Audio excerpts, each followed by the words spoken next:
नमस्कार दोस्तों, कैसे हैं। आज हम डिस्कस करेंगे ऑस्टियोआर्थराइटिस के बारे में, जॉइंट पेन के बारे में। आजकल जॉइंट पेन की प्रॉब्लम बहुत ज़्यादा कॉमन होती जा रही है। 99% सब लोगों के जोड़ों में दर्द रहता है।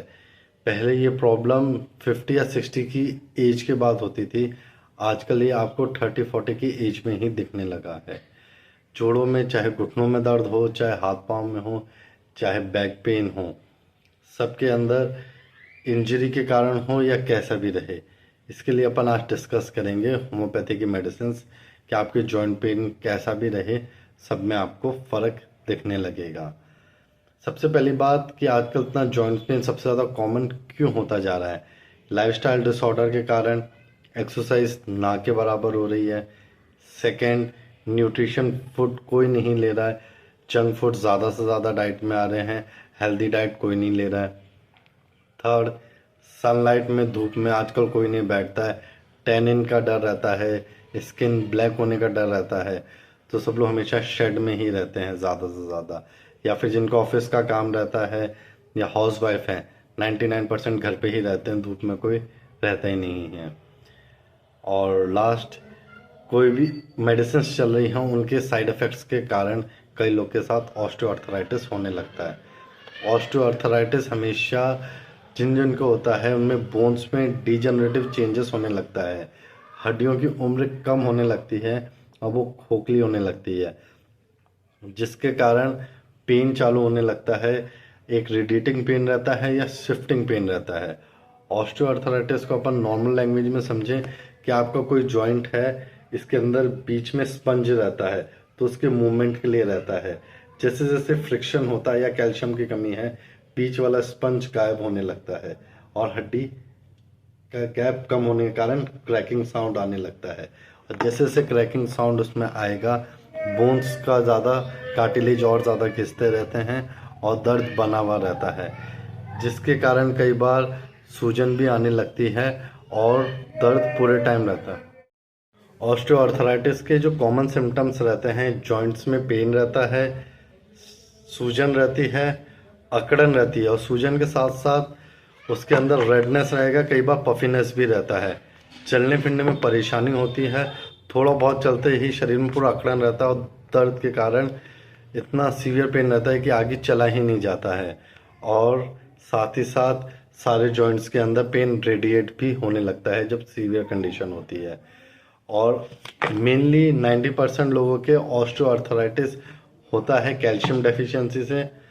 दूसरा, कई बार होता है स्पोर्ट्स इंजरी हो गए या कहीं से गिर गए या कोई नॉर्मल एक्सीडेंट हो गया है उसके कारण। और जैसे जैसे एज रिलेटेड ये बढ़ता रहता है, ऑस्टियोआर्थराइटिस हो गया या फिर गाउट की दिक्कत हो गई, जो स्मॉल जॉइंट्स में जो पेन रहता है उनको गठिया भी कहते हैं, दर्द रहता है, स्वेलिंग रहता है। और स्पेशली जो दर्द रहता है रात के समय बहुत ज़्यादा रहेगा, और या फिर जब सुबह सो के उठ के जब आप चलने लगेंगे, एक दो कदम चलने में ही बहुत ज़्यादा सीवियर पेन होने लगेगा। कई कंडीशंस में कंटिन्यू मोशन के साथ दर्द में आराम मिलता है। और ऑस्टियोआर्थराइटिस की कंप्लेन सबसे ज़्यादा डायबिटिक पेशेंट में होता है, फीमेल्स में मेनोपॉज के बाद होता है, ओबेसिटी के कारण भी होता है, जिनका वेट बहुत ज़्यादा रहता है उनके अंदर भी ऑस्टियोआर्थराइटिस की कंप्लेन रहता है, कोलेस्ट्रॉल की प्रॉब्लम जिनको रहे उनके साथ भी रहता है, और ऑटोइम्यून डिसऑर्डर के कारण भी ऑस्टियोआर्थराइटिस की प्रॉब्लम रहती है। तो आज अपन डिस्कस करेंगे कि अपन को क्या क्या मैनेजमेंट करना ज़रूरी है कि ऑस्टियोआर्थराइटिस सही रहे। सबसे पहला, अपन को मेडिसिन के साथ साथ थोड़ी बहुत एक्सरसाइज रखनी ज़रूरी है कि बॉडी के अंदर स्टिफनेस नहीं आए, मसल्स, लिगामेंट्स, इसके अंदर स्टिफनेस नहीं आए। तो जितना हो सके वॉक करते रहिए, स्मॉल जॉइंट्स के मूवमेंट्स करते रहिए। सेकंड, कैल्शियम डाइट ज़्यादा से ज़्यादा लीजिए।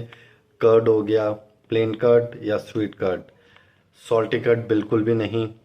मिल्क हो गया, और जितने डेयरी प्रोडक्ट्स रहते हैं उनको डाइट में रखिए। ग्रीन वेजिटेबल्स हो गए, उनको डाइट में रखिए, उससे फ़र्क रहेगा। कई लोग को हीट और कोल्ड थेरेपी से फ़र्क आता है, ठंडे गर्म की सिकाई से फ़र्क आता है। और आज अपन डिस्कस करेंगे होम्योपैथी की मेडिसिन कौन कौन सी हैं। सबसे पहले मेडिसिन आती है रक्सटॉक्स। रक्सटॉक्स 30 पोटेंसी के अंदर आप दिन में 2 बार लीजिए। स्पेशली दर्द मॉर्निंग के समय ज़्यादा रहेगा, और जब फर्स्ट या सेकंड मूवमेंट करेंगे, जब बहुत ज़्यादा मूवमेंट में दर्द होगा, चलने में पेशेंट को बहुत ज़्यादा तकलीफ होने लगेगी। कंटिन्यू चलने से पेशेंट को आराम मिलने लगेगा, और जैसे जैसे वो चलेगा उसका दर्द कम होने लगेगा। इसमें रक्सटॉक्स बहुत अच्छा काम करती है। सेकंड मेडिसिन आती है कैलकेरिया कार्ब। वो भी आप 30 पोटेंसी में दिन में 2 बार लीजिए, जिसमें आपकी जो कैल्शियम की कमी है उसमें भी हेल्पफुल रहेगा। आपके कैल्शियम की डेफिशिएंसी के साथ साथ बाई चांस आपकी थायराइड रहे, ओबेसिटी रहे, उसके अंदर भी आपके हेल्पफुल रहेगा। कैलकेरिया कार्ब आपके पेन के साथ साथ आपके कैल्शियम मैनेजमेंट में भी हेल्पफुल करेगा और बोन्स को भी स्ट्रॉन्ग करेगा। थर्ड मेडिसिन आती है अर्निका। अर्निका स्पेशली पेन के साथ सूजन रहे, कहीं पर भी टच हो जाए, जहाँ अफेक्टेड पार्ट है, चाहे घुटना दर्द, उसमें बहुत ज़्यादा दर्द होने लगे, लिगामेंट्स टियर होने लगे, और सूजन और दर्द स्पेशली रात में सबसे ज़्यादा रहे, रेस्ट करने पे परेशानी बढ़ने लगे, उसमें अर्निका का बहुत अच्छा काम है। तो आपको मैंने 3 मेडिसिन बताई हैं, रक्सटॉक्स, कैलकेरिया कार्ब और अर्निका।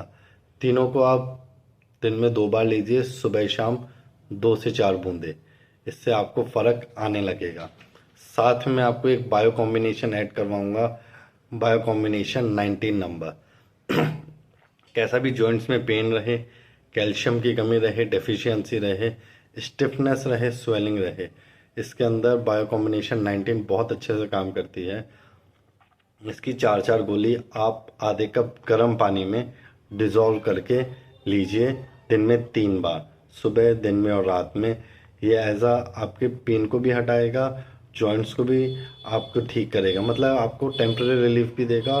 धीरे धीरे आप साथ में बायो कॉम्बिनेशन यूज़ करेंगे रक्सटॉक्स, अर्निका और कैलकेरिया कार्ब के साथ, तो आपके जो डॉक्टर ने ऑपरेशन की कंडीशन बताई है वो भी रिवर्स होने लगेगी। और साथ में कई बार अगर बहुत ज़्यादा पेन रहे तो होम्योपैथी में पेन ऑयल्स बहुत सारे आते हैं, आप कभी कभार उसको अप्लाई कर सकते हैं, पर पेन ऑयल को जब भी लगाना रहे बोन्स पे कभी नहीं लगाना है, मसल्स या लिगामेंट्स पे ही लगाना है। बोन्स पे कभी 99% जो ऑयल के एड्स आते हैं उसमें दिखाते हैं नीके पर, घुटनों पे लगाते हैं, वहाँ वो कोई फ़ायदा नहीं करेगा। आपको सराउंडिंग एरिया में लगाना है या फिर मसल्स के ऊपर लगाना, उससे आपको फ़र्क आएगा। और दोस्तों साथ ही साथ आपको मेडिसिन के साथ साथ आपको लाइफस्टाइल भी अपनी सही करनी पड़ेगी। सुबह ब्रेकफास्ट टाइम पे रखिए, खाली पेट चाय अवॉइड कीजिए, चाय पीने से ही सारी प्रॉब्लम स्टार्ट होती है। जो एम्प्टी स्टमक रहता है कुछ खाने के बाद ले लीजिए, पर खाली पेट मिल्क टी अवॉइड कीजिए। आप ब्लैक टी ले सकते हैं एम्प्टी स्टमक, पर मिल्क टी नहीं। सेकेंड, एक्सरसाइज करना स्टार्ट कीजिए, वॉकिंग रखिए, एक टारगेट रखिए डेली के मुझे कम से कम 2 से 5,000 स्टेप्स चलने हैं।